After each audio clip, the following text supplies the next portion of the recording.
Bapa kami yang di surga, biarlah ini kalimat yang kami nyatakan ini bukan hanya sekedar lip service, tetapi itu kehidupan kami ya Tuhan. Setelah Engkau selamatkan kami, digerakkan oleh Roh Kudus untuk bersaksi, mulai dari keluarga kami, dari lingkungan kami, dimanapun kami berada, sehingga ada orang-orang yang diselamatkan seperti kerinduan Engkau ya Tuhan. Ketika Engkau datang ke dalam dunia menyelamatkan kami, berbicaralah kepada kami ketika kami membaca firman. Biarlah kami sungguh menyenangkan hati-Mu selama kami hidup di dunia ini. Dalam nama Yesus kami memohon doa ini. Amin. Silakan duduk Bapak Ibu sekalian. Selamat pagi semuanya. Terima kasih dari jemaat melalui majelis. Saya diberikan kesempatan untuk boleh melayani di tengah keterbatasan ini. Ketika saya melihat agak susah gitu ya, tapi majelis melalui jemaat memberikan kesempatan untuk melayani, berkhotbah juga di remaja. Terima kasih. Nah Bapak Ibu, hari ini kita merenungkan satu tema, misi, gerakan bersama, bukan hanya para elit atau para hamba Tuhan majelis, bukan. Kita bersama. Kenapa demikian? Nah ini yang kita pelajari hari ini. Beberapa bagian firman Tuhan yang boleh kita baca bersama. Kisah Para Rasul pasal 1 ayat 14. Saya bacakan buat kita.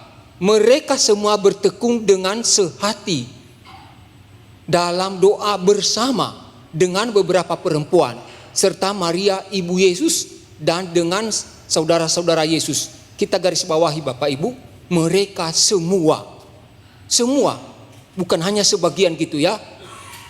Kemudian sehati, ini yang menjadi kata-kata yang penting yang kita perhatikan bersama. Yang kedua, Kisah Para Rasul pasal 2 ayat 46 dan 47, sama-sama kita baca. 3 ya.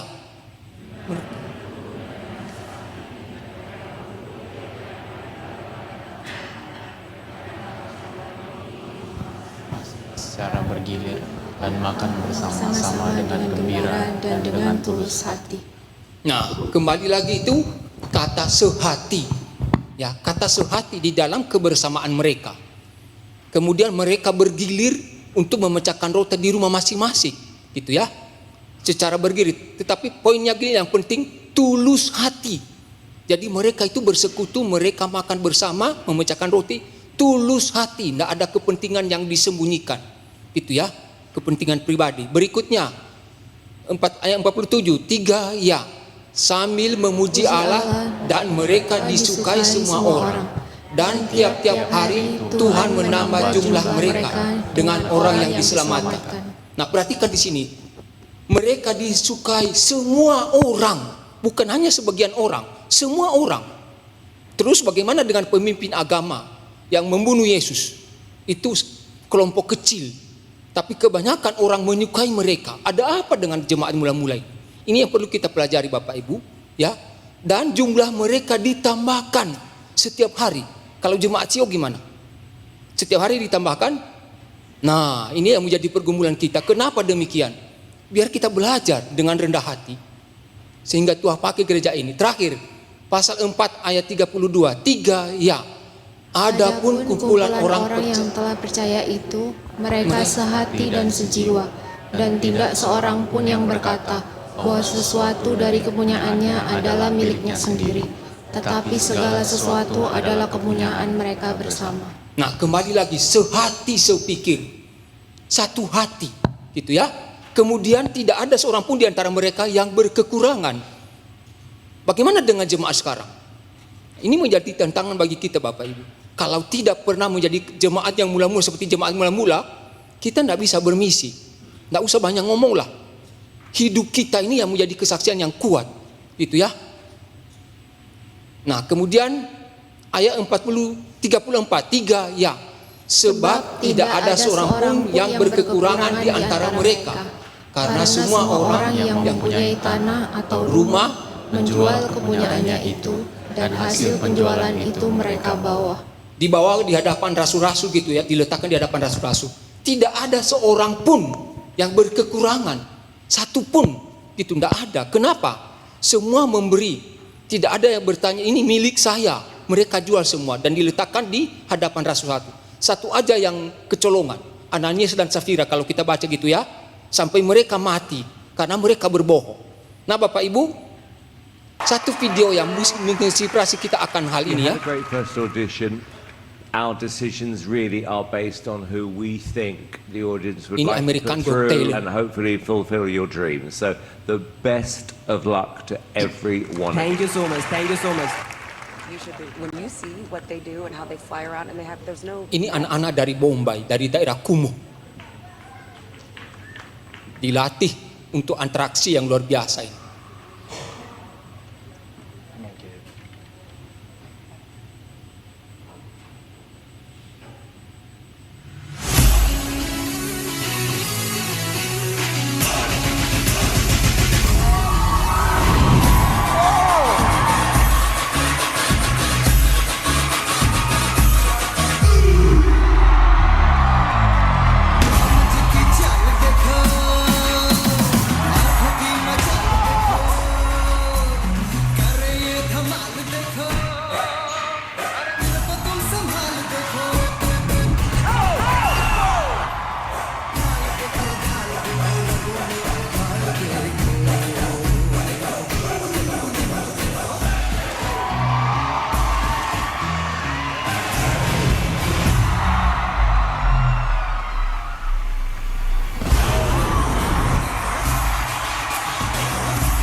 Nah Bapak Ibu, ini anak-anak sebenarnya dari daerah Kumuh. Mereka dikumpulkan di daerah miskin di Bombay gitu ya. Lalu dilatih bersama. Nah di sini kita melihat, ini bagaimana mereka itu membangun kebersamaan. Mulai dari latihan, mulai dari itu tujuan apa mereka. Mengikuti lomba American Got Talent gitu ya. Dan mereka itu mendapat emas gitu ya. Ada penghargaan gitu ya, juara. Kemudian dikasih hadiah. Mereka berhasil. Kita memperhatikan di situ ada kebersamaan. Kemudian keselarasan, gerakan mereka itu tidak melencong sana melencong ke sini. Beda dulu waktu saya SD senam pagi itu ya, yang satu gerakan ke sini, satu gerakan ke sana, sampai gurunya itu stres gitu ya. Bagaimana ini supaya seragam? Nah tadi kita melihat satu lagu itu India itu kucu-kucu hotahe ya, kalau gerakannya itu betul-betul selaras gitu ya, luar biasa gitu ya. Kemudian mereka terhati sepikir, satu tujuan mereka menjadi juara. Dan mereka terus bertekun berlatih. Bukan hanya sekali, berulang kali. Sampai akhirnya mereka menang. Kemudian kerja keras. Nah Bapak Ibu, sehingga penonton itu begitu kagum. Salah satu laki-laki itu Simon namanya itu killer itu. Kalau interaksi itu kurang bagus langsung di stop. Seolah dipermalukan. Pernah ada penyanyi itu nyanyinya tidak bagus, di stop. Nangis dia, malu gitu ya. Tapi dia tak kagum itu. Heran dia. Kenapa luar biasa ini? Nah Bapak Ibu, begitu orang kagum kepada anak-anak ini. Pertanyaannya, kapan gereja juga dikagumi oleh orang-orang di luar sana? Kapan gereja itu dilihat begitu ajaib dari kehidupan kita, dari kehidupan keluarga kita yang sudah diubahkan oleh Tuhan menjadi manusia yang baru seperti jemaat mula-mula tadi. Nggak usah banyak ngomong bermisi, tapi kehidupan kita itu bersinar. Kuasa Roh Kudus bekerja akan menarik orang di luar gereja sana untuk dapat percaya kepada Kristus. Nggak usah banyak berkhotbah. Ya, itulah jemaat mula-mula Bapak Ibu. Di tengah penderitaan, penganiayaan, mereka tersebar kemana-mana. Tapi kuasa kehidupan mereka melalui Roh Kudus yang telah mengubah. itu bersaksi. Banyak orang yang datang. Tiap-tiap hari Tuhan menambah jumlah mereka. Tiap-tiap hari. Bukan 1 bulan sekali, enggak. Bukan 1 orang. 1 kali khotbah Petrus di gereja itu, di Bait Allah, di Bait Suci, 3.000 orang percaya. Luar biasa. Kapan gereja kita seperti itu ya? Kita senang kalau umpamanya bertambah jumlah jemaat. Nah Bapak Ibu, Tuhan mau gereja seperti itu. Bagaimana dunia kagum melihat kehidupan kita. Mereka apa gitu ya? Melihat sesuatu yang luar biasa, yang berbeda dengan dunia, yang dipraktekkan di dalam gereja, di dalam keluarga Kristen, sehingga semua orang menjadi tertarik percaya kepada Yesus tanpa kita banyak berkhotbah, tapi kehidupan kita yang berbicara, bercahaya, menyinari kegelapan hidup mereka. Itu yang terjadi di dalam hati jemaat Bapak Ibu. Semua kebersamaan mereka itu disatukan di dalam satu kalimat, sehati sepikir. Sehati sepikir. Jadi tidak ada kepentingan pribadi yang diselipkan kadang-kadang gitu ya. Kadang orang tertentu kan menyelipkan kepentingan pribadi. Pikirnya orang lain tidak tahu. Sama-sama kita tahulah. Tidak bodoh-bodoh amat kita ini sebenarnya. Kalau di dalam gereja itu ada kepentingan pribadi, ya diselipkan seperti halus. Belum lagi mereka tahu Tuhan itu maha tahu. Bagaimanapun kita sembunyikan, kepentingan pribadi itu Tuhan tahu. Jadi sebenarnya betapa kita bodoh kalau umpamanya ada kepentingan pribadi dalam kebersamaan. Itu menghancurkan semua kebersamaan kita. Tidak ada kesehatian ketika ada kepentingan pribadi. Apakah itu hamba Tuhan, apakah itu majelis, atau salah satu jemaat yang melayani. Nah Bapak Ibu, kepentingan pribadi menghancurkan semua kebersamaan, keselarasan, dan kesehatian kita. Nah Bapak Ibu, kalau kita melihat jemaat mula-mula itu, kita melihat kebersamaan mereka gimana tadi yang dikatakan firman Tuhan. Mereka bersama-sama memecahkan roti. Nah pada waktu itu bisa saja mereka makan bersama. Sekaligus juga perjamuan kudus. Itu artinya memecahkan roti. Perhatikan di sini Bapak Ibu, ada orang miskin pada waktu itu, ada janda-janda, ya, ada anak yatim piatu. Nah bagaimana mereka bisa ikut di dalam memecahkan roti ini? Mereka saling mendukung. Yang diberkati Tuhan berlebih membantu yang sederhana ini, tidak sendirian. Ya mungkin yang di bawah ini supaya tercukupi makanan mereka bersama. Jadi tidak dibiarkan yang miskin ini tidak makan, kelaparan, tidak. Mereka makan bersama secara bergilir di tempat orang miskin, di tempat orang yang diberkati juga. Nah kalau kami di Komsel 1 itu, nah ini luar biasa ya. Kita melihat teman kita yang berkekurangan itu gandengan nanti. Ada 3 keluarga misalnya sama-sama menjadi tuan rumah Komsel waktu itu, supaya itu yang satu jangan menjadi berat. Kita berbagi bersama. Saya lihat itu yang baik gitu ya. Senang melihat Komsel 1 itu. Ya, nah ini jemaat mula-mula Bapak Ibu. Kemudian apa? Milih bersama. Tadi tanah rumah dijual. Ya, enggak ada sesuatu. Nah ini yang aneh di dunia masa kini ya.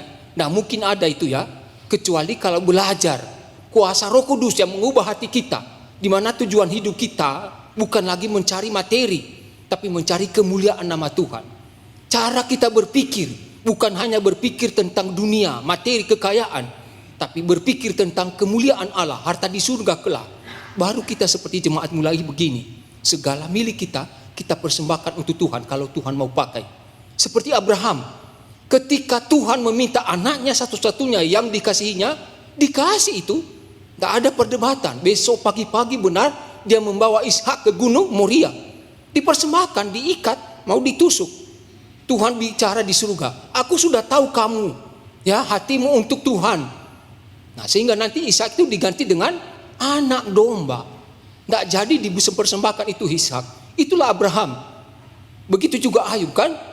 Nah kalau kita punya hati yang demikian, kita itu dipakai oleh Tuhan. Tak pernah berkekurangan. Firman Tuhan bilang, tak pernah berkekurangan, tak pernah rugi kok. Kenapa? Tuhan yang memberi, Tuhan juga yang mengambil. Kata Ayub ya. Nah ini orang-orang yang sadar seperti ini. Tuhan yang memberi, dari Tuhan berkat itu. Orang-orang inilah yang bisa rela berkorban memberi.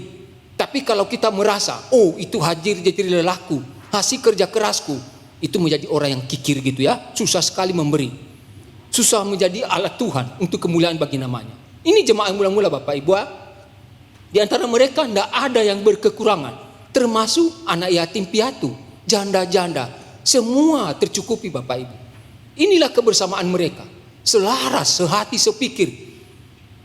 Yang berkesusahan tidak dibiarkan sendiri, yang diberkati juga tidak menikmati sendiri, tapi bersama-sama. Melalui apa? Memecahkan roti di rumah mereka bersama-sama. Betapa luar biasa kalau umpamanya ada di jemaat kita sekarang ini terjadi, ya. Betapa luar biasa misalnya orang lihat dari luar itu, kalau keluarga Kristen terjadi seperti ini, kebersamaan yang luar biasa, tidak ada yang dibiarkan, tidak ada juga yang menikmati sendiri.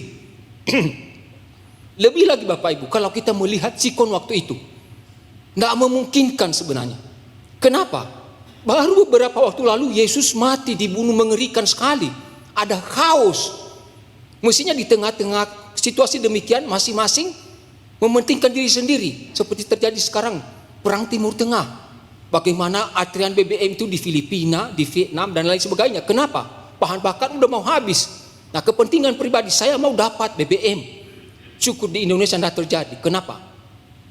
Menterinya itu tenangkan hati, masih ada BBM 1 bulan lebih, masih aman. Sehingga tidak ada yang rebutan gitu ya, antrian di BBM. Itu pernah dulu kan terjadi begitu. Kepentingan pribadi. Nah, keadaan bangsa Israel waktu itu beberapa lama Yesus sudah mati, disusul dengan Stefanus mati martir. Jadi itu mengerikan. Jadi jemaat itu bersembunyi menyelamatkan diri. Ada yang lari ke luar negeri, ya bukan jalan-jalan gitu berwisata, tapi karena penganiayaan. Dan di sana mereka memberitakan ini melalui apa? Kehidupan mereka yang telah diubahkan oleh Tuhan. Dimanapun mereka berada, mereka selalu menolong orang lain. Itu ciri khas kehidupan mereka. Nah, Bapak Ibu dan Saudara yang dikasihi Tuhan, begitu juga kalau kita melihat Kisah Para Rasul pasal 6, ada masalah ketika janda-janda dari yang berbahasa Yunani itu diabaikan karena rasul-rasul terlalu sibuk. Tadi kan waktu Petrus berkhotbah, 3.000 orang percaya. Nah, bagaimana menggembalakan jemaah yang demikian? Bagaimana mengorganisir? Jadi kelupaan itu penanganan meja, yaitu makanan kepada janda-janda. Jadi ada keluhan, ada sungut-sungut. Tapi perhatikan, bagaimana jemaat mula-mula. Mereka tidak bertengkar, tapi mereka berkumpul. Rasul-rasul mengumpulkan jemaat. Lalu bagaimana? Mereka berdoa. Berdoa. Itu ciri khas mereka. Untuk apa? Berdoa memohon pimpinan Roh Kudus. Bagaimana menangani masalah ini? Nah, perhatikan Bapak Ibu. Ketika mereka bersandar pada kuasa Roh Kudus, Roh Kudus menyatakan kepada mereka, pilih 7 orang diaken untuk menangani masalah ini, karena rasul-rasul pada sibuk mempersiapkan mimbar, firman Tuhan, pembinaan. Ya, tidak mungkin mereka tangani lagi. Tidak boleh itu hamba Tuhan sibuk terus membesuk, khotbahnya nanti kacau balau. Betul, susah dimengerti.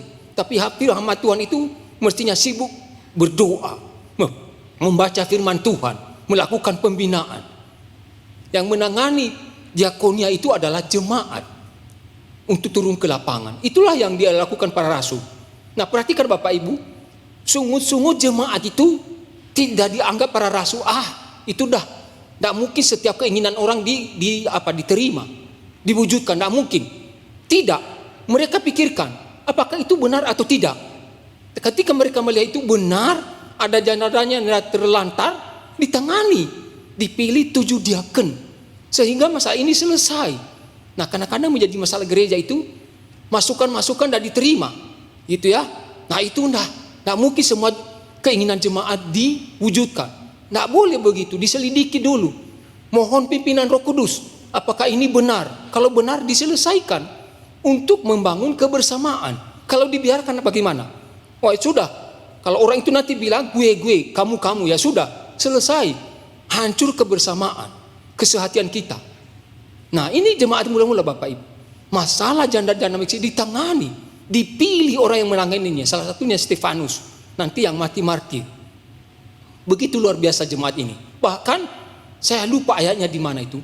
Paulus menegur Petrus. Kenapa? Walaupun Petrus waktu itu kepala jemaat, ketua sinode, tapi Paulus tidak sungkan. Besi menamjamkan besi. Dia tegur, kenapa Petrus? Karena dulu Petrus itu pernah makan bersama dengan orang kafir, orang Yunani. Tapi ketika ada orang Yahudi, lalu dia menyingkir, menghilang. Jadi dia seperti munafik. Paulus menegur dia, tidak boleh begitu. Kalau engkau sudah ditunjukkan oleh Tuhan, kita harus bergaul dengan yang bukan Yahudi, yang sudah percaya, kita harus makan bersama. Tidak boleh munafik. Sehingga Petrus itu menyadari akan hal itu. Ya, walaupun dia ketua sinode, dia terima dengan lapang nada. Nah, begitu juga mestinya terjadi dalam jemaat. Masukan itu dianggap hal yang baik. Kalau memang itu benar, ya dilakukan, diubah supaya kebersamaan, kesehatian terjadi. Dan Injil Tuhan, kuasa Roh Kudus bekerja. Tuhan bekerja di tengah-tengah jemaat yang demikian, yang sehati, yang sepikir, bekerja bersama-sama. Nah, Bapak Ibu dan Saudara dikasihi Tuhan, itulah jemaat mula-mula. Nah, bedanya perlombaan tadi itu dengan perlombaan iman kita di dalam mengikut Tuhan. Ini sangat esensi sekali yang harus kita perhatikan. Kalau perlombaan dunia bersifat kepentingan dunia, dapat pujian, dapat hadiah, dapat lain-lain. Tapi kalau kita di dalam berlomba mengikut Dia, di dalam segala apa yang kita lakukan, tujuannya adalah apa? Kemuliaan Allah, ya. Kemudian kerinduan Allah, kemudian bertumbuh bersama, kemudian jiwa yang diselamatkan. Ini yang Tuhan rindukan di dalam kebersamaan kita. Yang berbeda dengan misalnya grup sepak bola gitu ya. Beda. Tujuan kita apa? Bukan berarti bahwa kebahagiaan kita, sukacita kita tidak diperhatikan Tuhan. Tidak. Justru kalau kita melakukan ini, Tuhan berkati kita. Tuhan melimpahkan sukacita dan damai sejahtera. Ingat Abraham, ketika dia taat, bagaimana? Apakah dibiarkan Tuhan terlantar? Tidak. Tuhan pakai dia, Tuhan berkati dia, menjadi berkat bagi segala bangsa. Nah, kadang-kadang cara berpikir kita terbalik. Kita mau berkat itu jangan hilang, dan kita menjadi kikir. Padahal Tuhan mau memakai kita. Dia percayakan berkat itu untuk kita kelola, supaya berkat itu menjadi berkat bagi orang lain. Dan ketika bisa kita percaya dalam perkara kecil, maka akhirnya bagaimana Tuhan? Mempercayakan perkara yang sedikit. Betul? Gimana? Ini yang sering kita lupa. Ya, hal yang kecil kita pertahankan. Tapi kita tidak tahu bahwa Tuhan sedang menguji kita untuk dipercaya dalam perkara yang kecil, supaya nanti dipercaya perkara yang lebih besar. Karena kita bisa dipercaya mengelolanya dengan baik. Itulah yang Tuhan mau Bapak Ibu. Dan itu yang dilakukan jemaat mula-mula. Rumah, tanah mereka jual, diletakkan di depan rasul-rasul. Untuk apa? Penanganan kepada panti asuh anak-anak yang yatim piatu ini, janda-janda miskin. Alkitab berkata tidak ada satupun yang dari antara mereka yang berkekurangan, yang terlantar, yang kelaparan. Nah, itu yang terjadi Bapak Ibu. Jadi Bapak Ibu saudara-saudara yang dikasih Tuhan, kenapa ini ya? Nah, kalau kita melihat sebenarnya jemaat mula-mula ini ada penghambat untuk mereka membangun kebersamaan, kesehatian. Yaitu apa? Perbedaan strata ekonomi. Ada orang miskin, ada janda-janda miskin, ada anak yatim piatu. Nah, biasanya kalau di dalam jemaat ada orang-orang seperti itu mengeluh, ngomel-ngomel, menyalahkan orang kaya. Nah, orang kaya itu kan hanya enak-enak aja dia ya. Nah, kemudian mereka itu menggerutu aja. Kalau itu terjadi dalam jemaat, itu Tuhan tidak bekerja, ya. Tapi jemaat mula-mula tidak terjadi demikian. Kenapa? Itu tadi cepat para rasul itu menangani. Mereka berkumpul, berdoa, mohon pimpinan Tuhan, ada solusi, dikerjakan dengan baik, selesai. Sehingga jemaat itu sehati sepikir. Orang-orang miskin merasa dihargai, ditangani, tidak dibiarkan. Dan orang kaya juga merasa dipakai oleh Tuhan. Mereka dihargai dengan kemampuan mereka. Itu luar biasa Bapak Ibu. Sehingga orang-orang itu yang dari luar melihat, oh ini keajaiban, berbeda dengan hidup dunia. Aneh rasanya. Jadi mereka penasaran, mereka mau datang percaya Yesus. Kemudian Bapak Ibu gimana? Pendidikan. Perhatikan Bapak Ibu, para rasul itu terjadi hal yang kontras. Rasul yang paling pendidikannya tinggi ada siapa? Lukas, seorang dokter, rabi waktu itu. Mungkin S1 atau S3 lah, terserah S lilin gitu ya. Tapi dia tidak sombong gitu ya. Misalnya tampil gitu ya, saya Lukas, dokter, saya udah berpendidikan tinggi, langsung tampil gitu. Enggak. Tapi dengan kerendahan hati melayani. Ya, kemampuannya ada, pendidikannya. Begitu juga Paulus, berpendidikan tinggi, murid Gamaliel, sekolah teologi internasional waktu itu di Yerusalem, terkenal. Tapi dia itu tadi nggak ogah menjadi kepala gereja, menjadi ketua sinode, menyingkirkan Petrus dengan cara-cara yang licik. Tidak. Dia tenang menegur Petrus ketika ada satu yang salah. Nggak boleh kamu munafik. Kalau kamu tahu Tuhan memberkati orang yang kafir, ya kita makan bersama mereka, nggak usah disunat. Yang penting itu Tuhan inginkan sunat hati. Sehingga waktu itu orang yang berbahasa, orang yang dari Yunani suku lain tidak diwajibkan bersunat, tapi yang diwajibkan bersunat hati, menerima Yesus sebagai juru selamat. Itu Bapak Ibu. Jadi pendidikan walaupun complang, mereka tetap sehati sepikir. Yang punya pendidikan rendah tidak merasa inferior, dan yang berpendidikan tinggi tidak pernah merasa superior, ya, menjadi sombong. Kemudian kapabilitas. Jemaat mula-mula itu ada yang sederhana di dalam karunia mereka. Tidak bisa melakukan yang besar. Misalnya contoh hanya menjadi penyambut, hanya menjadi kolektor. Tapi mereka tetap merasa dipakai oleh Tuhan dan mereka melakukannya dengan baik. Begitu juga orang yang mungkin bisa menjadi majelis, bisa menjadi apa gitu yang hebat. Mereka tidak merasa sombong, tapi tetap mereka melayani Tuhan dan mengayomi teman mereka yang lemah, memakai mereka, merekrut mereka untuk ikut dalam pelayanan. Sehingga semua terjadi kebersamaan, terjadi kesehatian. Mereka bekerja bersama di dalam gereja. Berulang kali tadi bersama mereka berdoa, bersama mereka bersekutu, bersama mereka memecahkan roti, bersama terus. Tapi kalau umpamanya ada kepentingan pribadi, hancur semuanya Bapak Ibu ya. Begitu juga kerohanian mereka. Ada di antara mereka yang kalau boleh dikatakan bayi-bayi rohani, yang kata Paulus itu hanya bisa diberikan susu gitu ya, belum layak diberikan makanan keras. Ada di antara mereka juga yang kerohaniannya cukup dewasa, ya, bisa seperti Petrus, bisa menjadi kepala jemaat mula-mula, ketua sinode. Dia diberikan kepercayaan karena dia mampu melakukan tugas itu. Begitu juga Paulus. Jadi mereka melakukan tugas mereka masing-masing dan tidak saling merendahkan. Kamu tidak bisa lah, tidak bisa ngapa-ngapain. Mereka saling menghargai Bapak Ibu, selaras mereka. Nah inilah jemaat mula-mula Bapak Ibu. Tuhan mau kita juga di dalam gereja terjadi seperti ini. Bisa kita bersama-sama bekerja untuk misi Tuhan. Nah Bapak Ibu, jadi di dalam jemaat mula-mula itu ada diakonia, yaitu apa? Penanganan kepada saudara-saudara seiman, pernyataan kasih kepada mereka yang berkekurangan, yang terlantar. Tidak dibiarkan menderita gitu ya, tapi ditangani dengan dana yang diberikan oleh jemaat yang diletakkan di depan rasul-rasul. Kemudian ada koinonia, persekutuan, ya, kebersamaan di dalam persekutuan jemaat di dalam komunitas seperti komsel itu, ya. Mereka bersama-sama menikmati firman Tuhan sambil juga mereka menikmati makanan yang tersaji waktu itu. Tapi ingat tadi, dengan tulus, artinya apa? Nggak ada yang datang dengan motivasi makan-makan, mau supaya gemuk gitu ya, melebar ke samping kiri kanan. Nggak, ya, salah itu, ya. Kemudian ada marturia. Nah perhatikan Bapak Ibu, marturia itu bersaksi. Di dalam jemaat mula-mula tidak dicatat dengan gentar gitu loh. Bagaimana mereka marturia? Tidak jelas. Tapi satu hal yang kita mengerti kalau kita baca baik-baik, kehidupan mereka yang berubah itu, Roh Kudus yang bekerja, buah-buah Roh Kudus nyata, dan itu yang bekerja bersaksi kepada orang. Tidak usah pakai mimbar, tidak usah. Ya, banyak orang percayakan, tuh. Ada hamba Tuhan juga begitu banyak berkhotbah, tapi menjadi batu sandungan. Kenapa? Kehidupannya. Dia hanya bisa berkhotbah, tapi kehidupannya tidak bisa berkhotbah. Belum berubah, belum menjadi manusia yang baru.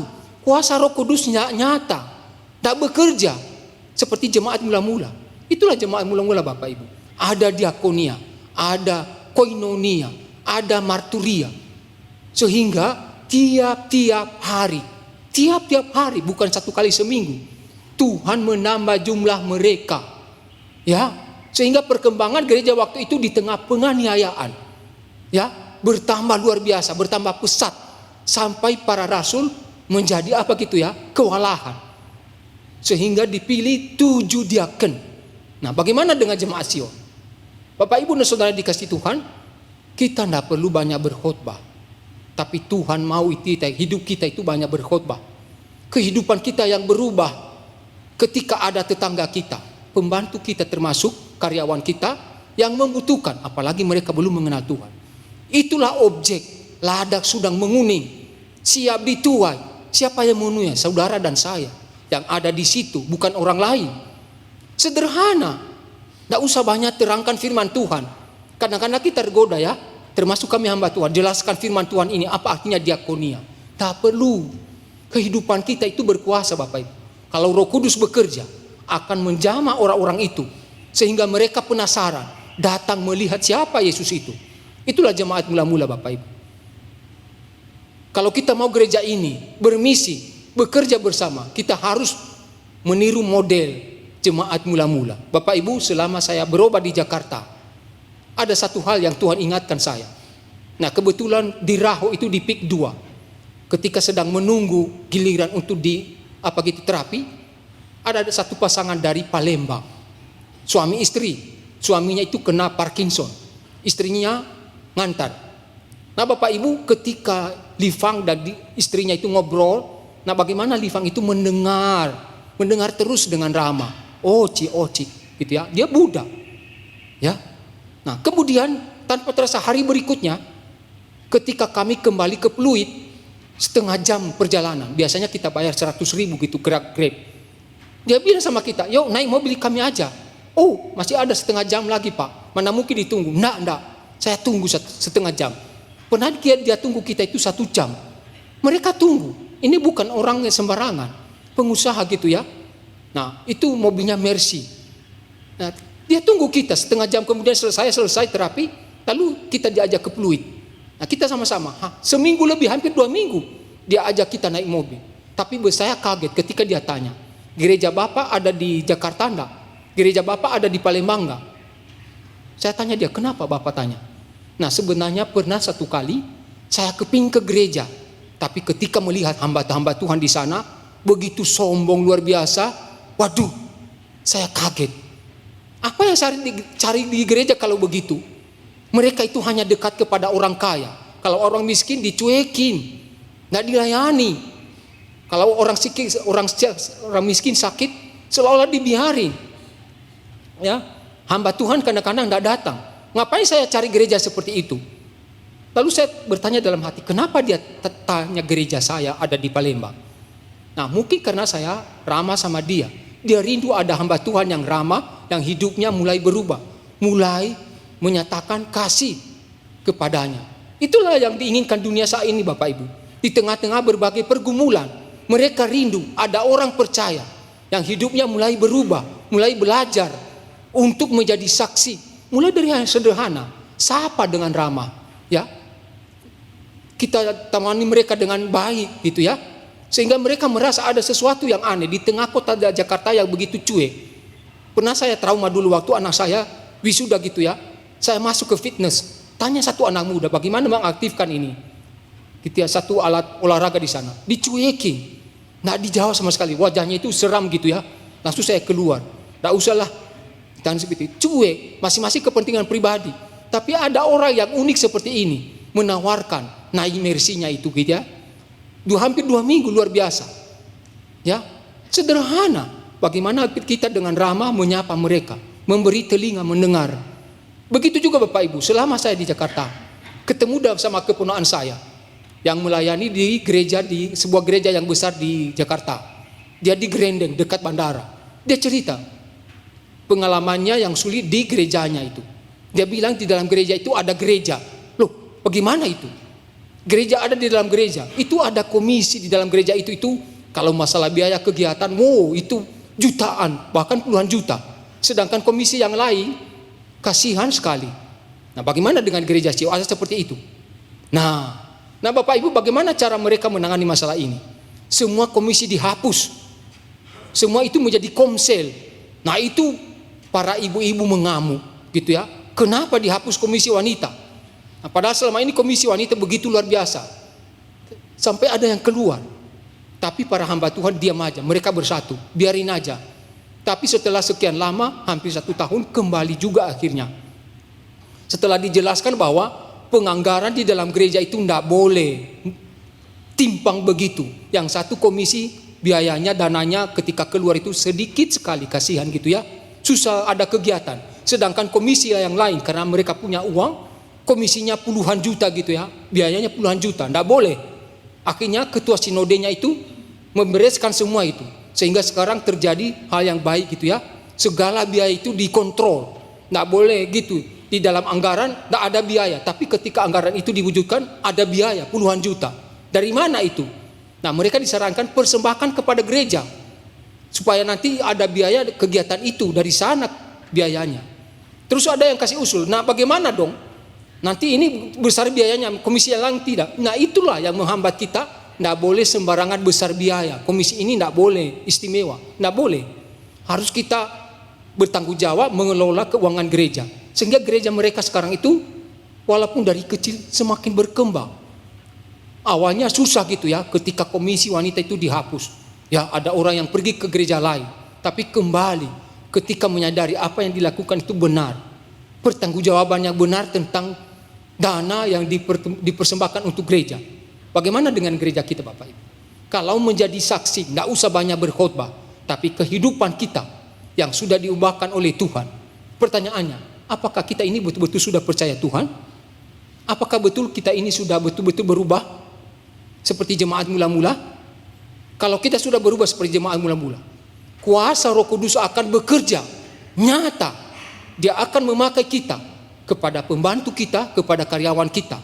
Mereka akan datang menjadi percaya kepada Tuhan. Ya, Tuhan yang bekerja, bukan kita. Kita hanya hidup seperti yang Tuhan mau aja. Ya, menolong orang lain, memberikan perhatian. Kiranya Tuhan menolong gereja kita. Kiranya Tuhan menolong keluarga kita menjadi saksi dimanapun kita berada. Sehingga banyak orang yang menjadi percaya. Nah Bapak Ibu, kemarin saya potong rambut, makanya cepat begini gitu ya, di Munang Maning. Nah saya masuk, berusaha belajar ramah. Halo semuanya teman-teman, halo bro, gitu ya. Setelah dipotong rambut, nah ada satu anak pemuda dari Kupang, tanya, gereja Bapak di mana? Loh, apa hubungan gereja saya dengan potong rambut? Ya kan? Lalu dia tanya, saya ingin katekisasi Pak. Di Maranatha itu saya tidak bisa, kenapa? Karena itu jam katekisasinya tidak cocok dengan kerja saya. Lalu saya bilang sama dia, di gereja kami ada. Lalu dia tanya, gereja Maranatha dengan gereja Bapak sama enggak? Sama. Saya bilang sama dia, dulu sebelum kita ada gedung gereja, pernah kita beribadah di sana. Walaupun ibadahnya nyatu gitu ya, tapi sama. Sehingga kita tidak alergi beribadah di Maranatha waktu itu, sekian puluh tahun yang lalu. Oh gereja Bapak di mana? Oh di Jalan Semeru, di belakang wisata itu. Setiap hari ada kantor, silakan daftar di sana. Saya salah satu pengajar. Oh Bapak, minta nomor HP-nya. Dia minta. Saya bilang sama dia, nanti ada TU-nya itu Ria. Silakan daftar di sana. Dia juga orang Sumba kalau tidak salah. Jadi tidak terlalu asing. Silakan. Nah ini Bapak Ibu sederhana. Bagaimana kita ramah, menyapa mereka. Mereka anggap itu aneh, ya lucu gitu ya. Sehingga mereka penasaran dan mereka mau kita mengerti kita untuk dapat juga seperti kita. Kiranya Tuhan menolong gereja kita. Kiranya Tuhan menolong keluarga kita masing-masing menjadi saksinya dimanapun kita berada, kepada pembantu kita, kepada karyawan kita. Tetapi hidup kita boleh bertobat, berkhotbah melalui kehidupan kita yang sudah diubahkan oleh Tuhan. Ada Roh Kudus yang bekerja. Mari kita berdoa. Bapa kami yang di surga, terima kasih. Hari ini pelajaran yang luar biasa dari jemaat mula-mula yang telah Engkau ubahkan kehidupan mereka ya Tuhan. Dari kehidupan dunia yang hanya kepentingan pribadi, tapi mereka membangun kehidupan bersama. Karena cara berpikir mereka sudah Tuhan ubahkan, gaya hidup mereka telah Tuhan ubahkan. Sehingga itulah menjadi kesaksian yang kuat. Sehingga banyak orang yang menjadi percaya kepada Tuhan. Tiap-tiap hari Tuhan tambahkan jumlah mereka. Ini kami, Gereja Sion yang ada di tengah kota Denpasar ini dan pos-pos PI yang ada dimanapun berada. Pakai kami ya Tuhan. Ubahkan kehidupan kami. Sehingga boleh menjadi saksimu. Mungkin tidak bisa kami berkhotbah banyak. Kami tidak hafal firman Tuhan. Tapi kehidupan kami yang boleh banyak berbicara ya Tuhan. Ketika kami ramah, memberikan perhatian yang sederhana, orang lain melihat ada sesuatu yang berbeda, sehingga kuasa Roh Kudus bekerja ya Tuhan, sehingga mereka mencari Engkau yang menjadi terang kami. Tolong gereja kami, tolong keluarga kami. Biarlah kami membangun kebersamaan, kesehatian di dalam gereja ini tanpa kepentingan pribadi yang mungkin kami susupkan di dalamnya, tapi hanya kepentingan Tuhan untuk kemuliaan nama-Mu. Inilah doa kami, Bapa. Di dalam nama Yesus kami bersyukur dan berdoa. Amin.